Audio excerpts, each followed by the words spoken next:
You wake up. It's still dark out. Your phone vibrates beside your bed. You try to move your arm to grab it, thinking it's just a notification from Clash of Clans or a text from your friend. The alarm clock beside your bed beeps 3 times in succession, leading you to believe that it's 3 o'clock in the morning. You reach with your arm to grab your phone, but you can't. You begin to panic as you feel as if something is sitting on, maybe in your chest, but the dim light from your alarm clock illuminates your chest. There's nothing on it. You try to turn to see your clock, but you can't. That's when you notice it. Shadows creeping around the edge of your vision. The figures don't come closer or back away. They just keep moving around. What you are experiencing is sleep paralysis. You're watching Corn on the Cob.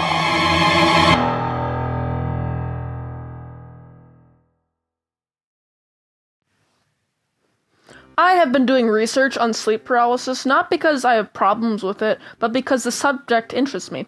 If you clicked on this video, you probably are expressing a similar interest. Now, as I've said, I don't have experience with sleep paralysis, but there are over 3 times 10 to the 6th power. I don't know why I wrote that in scientific notation, but I just did.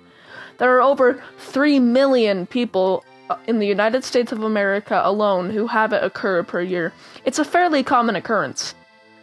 Sleep paralysis is usually self-diagnosed and self-treatable. However, there have been documented cases of permanent sleep paralysis, which occurred for different reasons than normal sleep paralysis. I know a great video about it, link in the description. Sleep paralysis is most common in people afflicted with narcolepsy and sleep apnea, but it could happen to anyone at any time. The basic rundown of sleep paralysis is this. You're conscious, but your body isn't. Obviously, we can go into much deeper detail, and we will, but first, after this short message from our sponsors. Today's video was sponsored by me. I put all the work into this and paid myself in cookies to make this. Now, back to sleep paralysis. There are 3 main categories of sleep paralysis events that can occur. You might be able to name some of them. These are intruder, incubus, and the bummer of a name, vestibular motor. It kind of breaks the whole trend of starting with an I, but I should stop being so picky. Before we get into these, we need to know a little more first. Sleep paralysis is a phenomenon classified as a parasomnia. For those of you who don't know what that is, including me, a parasomnia is an undesired event linked with sleep. Sleep paralysis can often occur just when drifting off to sleep or when just waking up, as demonstrated in the passage of creative writing at the beginning of this video. Throughout time, sleep paralysis has been a widely documented happening. In fact, there are many literary and artistic references to it. The main symptoms of sleep paralysis are being unable to move or talk during the occurrence. Sleep paralysis can affect both males and females equally, being more common in adolescence. And it can run in the family too.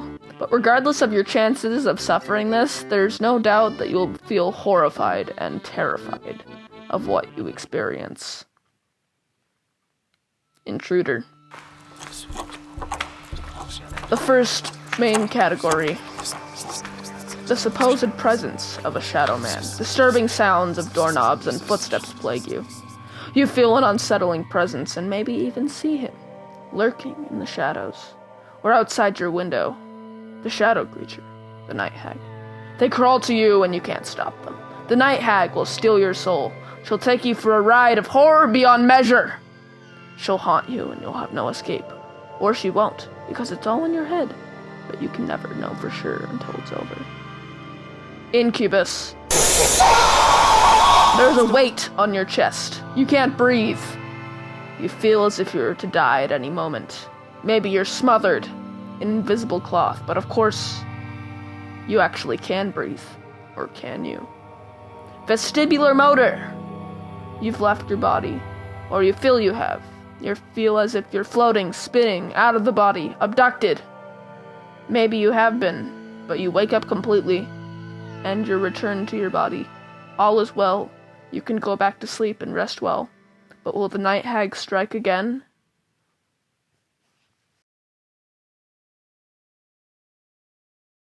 What causes this? Sleep paralysis is more likely to occur when someone is under stress, but this is not a complete cause.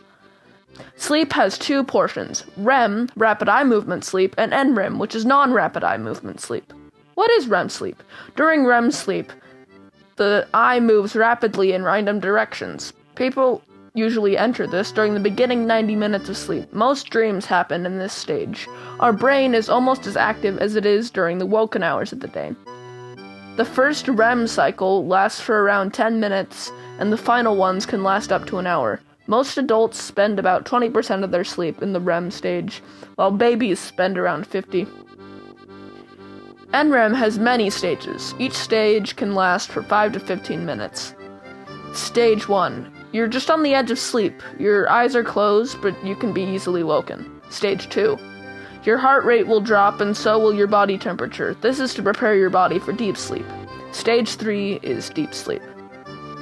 It is very difficult to be woken up here, and should you be, you will likely feel confused, groggy, and disoriented, and probably be very grumpy. During NREM sleep, your body rebuilds bone and tissue, and makes your immune system stronger.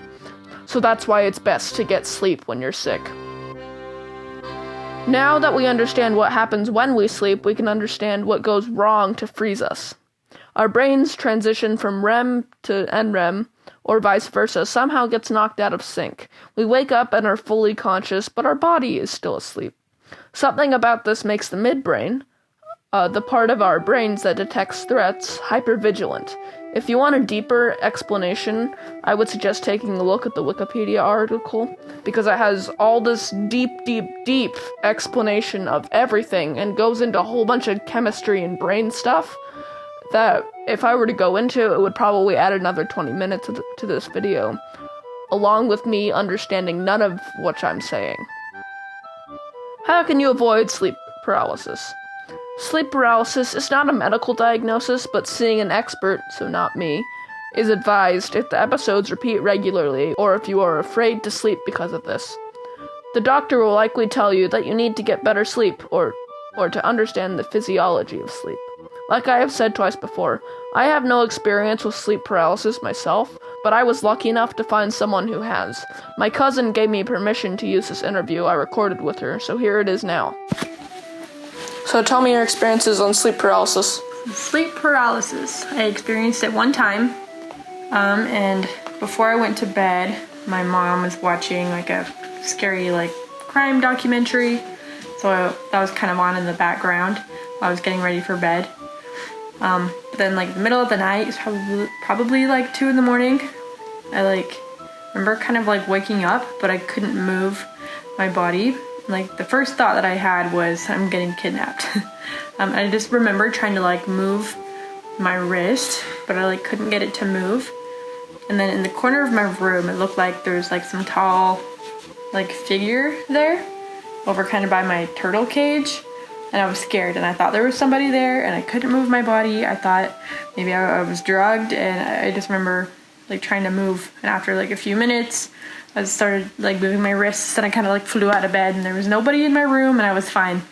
But just those few moments of being paralyzed in my sleep when I was awake, it was terrifying. As I have also said earlier, the sleep paralysis is a widely documented phenomenon, and the ways different cultures explain it and describe it are pretty interesting. For instance, in Egypt, it's called a jinn attack, and supposedly the jinn can even kill its victims.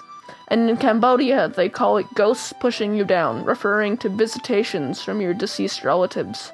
Again, I strongly suggest looking more into this, because there's even more interesting stuff than I can fit into this video. That's all, and thanks for watching.